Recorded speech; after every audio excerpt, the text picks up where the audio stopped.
Yes દોસ્તો, રાષ્ટ્રીય યુવા દિવસની ખૂબ ખૂબ શુભકામનાઓ. યુવાઓના આદર્શ એવા શ્રી કૃષ્ણ ભગવાનની દ્વારકા નગરીમાં આજે હું આવ્યો છું અને તમામ વિદ્યાર્થીઓ પોતાના સ્વપ્ન સાકાર કરે એવું શ્રી કૃષ્ણ ભગવાનના ચરણોમાં આપણે વંદન કરીએ, એમને પ્રાર્થના કરીએ.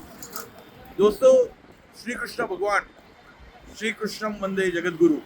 ઓકે, બધાને શ્રી કૃષ્ણ ભગવાન જેવા ગુરુ મળે, કદાચ ન મળી શકે તો પોતે જ અપદિકો ભવ, સ્વયં પ્રકાશિત થાવ, સ્વયં જ સ્વયંના ગુરુ થાવ.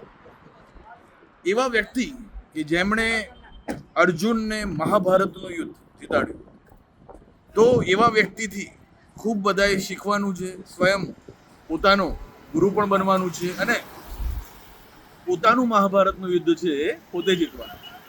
અને સુદર્શન હેતુ પાસે આપણે ઊભા છે, તો બધાએ ઓકે, એમણે યુદ્ધમાં જીતવા માટે સુદર્શન ચક્રનો પ્રયોગ કર્યો હતો.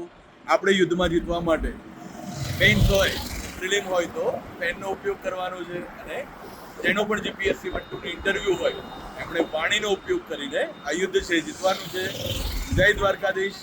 રાષ્ટ્રીય યુવા દિવસની ખૂબ ખૂબ શુભકામનાઓ. Thank you.